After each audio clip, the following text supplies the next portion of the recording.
Before we get into this video from Jim Cramer with regards to Soundhound, and before we look at the charts, let me just give you some background. So call it the NVIDIA Halo effect.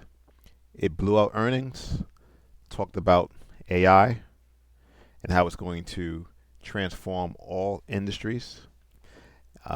You've seen everyone that said AI in their earnings call, their stock has risen. And so investors want really anything that has the name AI in its name. So Soundhound, they launched recently an AI-enhanced voice assistant platform and smartphone app. Soundhound believes voice conversation is the key to a generative AI interface. So I disagree with Jim Cramer on 90% of his calls, but this one I happen to agree on. Let's listen in.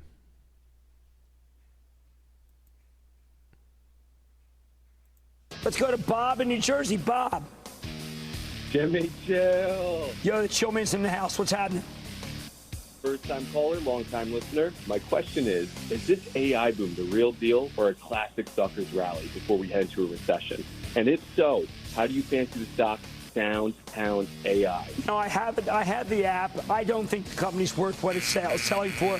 I do not want you to buy the stock. I think it's a meme stock, frankly. Let's go to Nick in Illinois. Nick.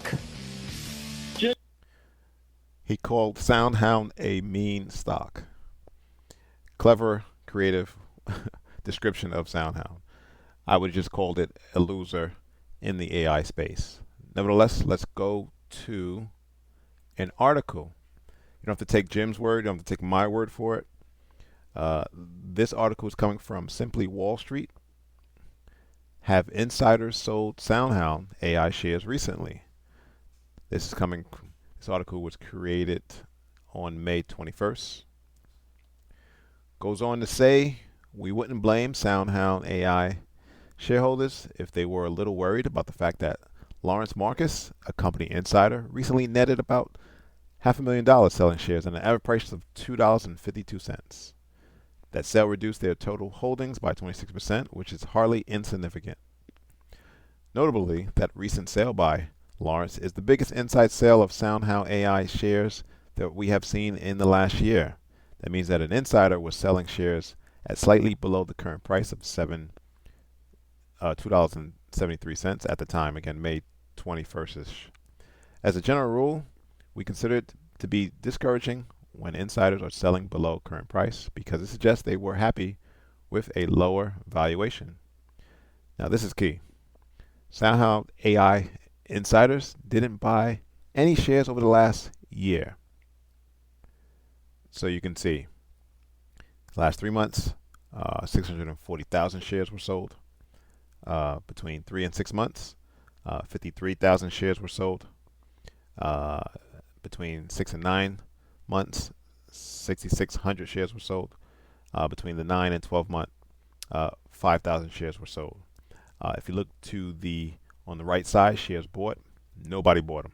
Why is that? Because they know it's a mean stock.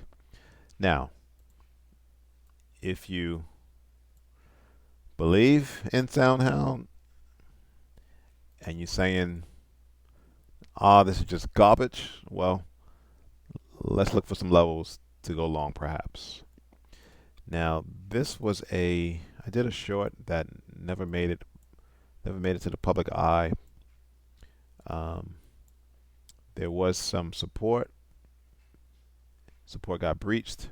We had a pullback to the level of the origin of the breakdown, and price went down from 340 to 160. All right, so I'm going to take that off the chart, and I'm going to go directly to the weekly chart.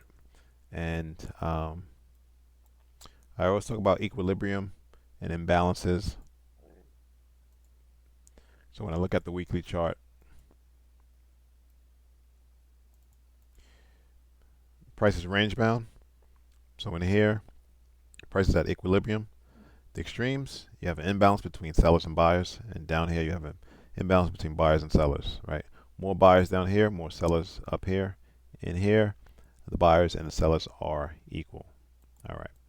So if I look below the lower end of the range on the daily chart,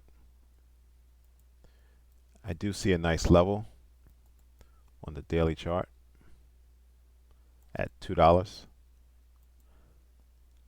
However, the only issue with this level is I don't like all the trading to the left. I want to see little trading at the level before the explosive move higher. The explosive move higher was indicated based on this volume.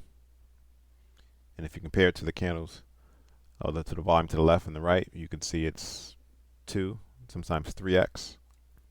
So it might still be a valid level.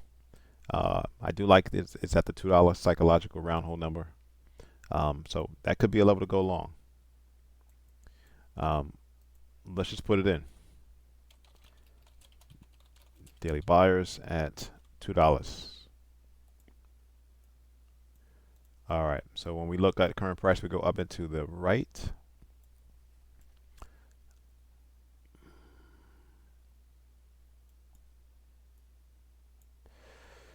That was that level I had talked about at 340-ish, but there's no volume here.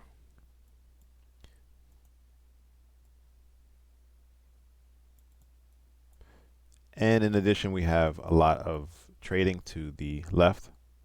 So I'm not even going to mark that as a level of interest.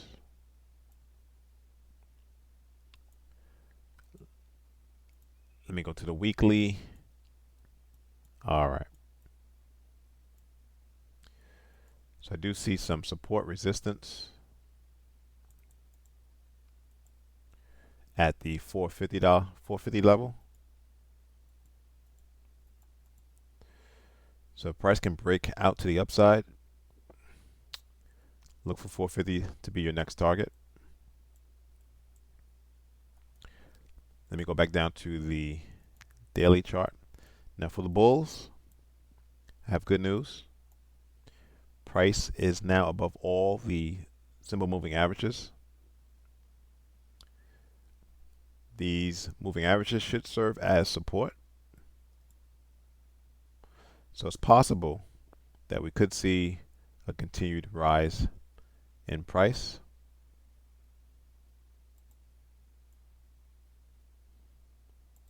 As long as that uptrend on the daily chart is being respected. Best levels to go long is at $2 if you're already in.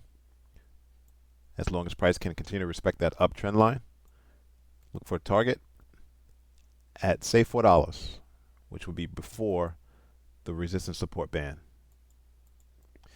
Thanks for watching. Subscribe. Please like the video.